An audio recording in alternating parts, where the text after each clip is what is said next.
Good day. Welcome to my stream. We will be reading today Who Moved My Cheese by Spencer Johnson. Please like and subscribe and share. Thank you. A Gathering, Chicago. One sunny Sunday in Chicago, several former classmates who were good friends in school gathered for lunch, having attended their high school reunion the night before. They wanted to hear more about what was happening in each other's lives. After a good deal of kidding and a good meal, they settled into an interesting conversation. Angela, who had been one of the most popular people in the class, said, "Life sure turned out differently than I thought it would when we were in school. A lot has changed." "It certainly has," Nathan echoed. They knew he had gone into his family business, which operated pretty much the same and had been a part of the local community for as long as they could remember.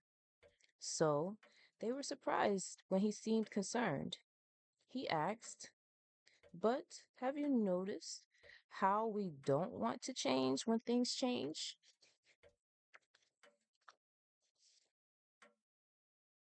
Carlos said, "I guess we resist changing because we're afraid of change." "Carlos, you were captain of the football team," Jessica said. "I never thought I'd hear you say anything about being afraid." They all laughed as they realized that although they had gone off in different directions from working at home to managing companies, they were experiencing similar feelings. Everyone was trying to cope with the unexpected change that were happening to them in recent years. And most admitted that they did not know a good way to handle them.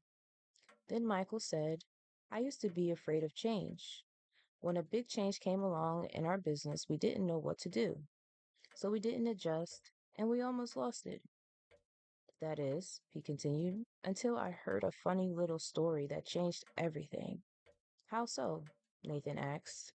"Well, the story changed the way I looked at change, from losing something to gaining something, and it showed me how to do it. After that, things quickly improved at work and in my life. At first, I was annoyed with the obvious simplicity of the story because it sounded like something we might have been told in school. Then I realized I was really annoyed with myself for not seeing the obvious and doing what works when things change. When I realized the four characters in the story represented the various parts of myself, I decided who I wanted to act like, and I changed. Later, I passed the story on to some people in our company, and they passed it on to others, and soon our business did much better.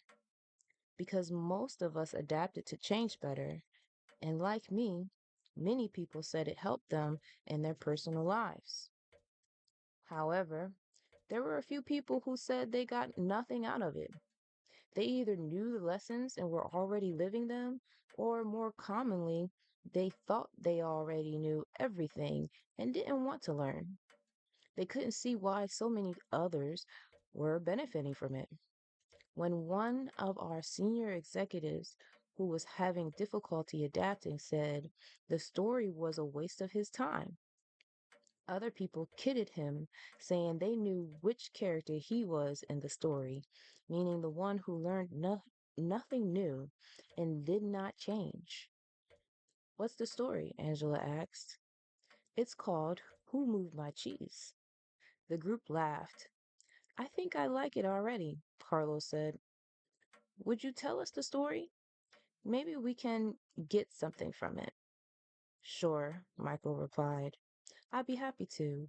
It doesn't take long." And so he began.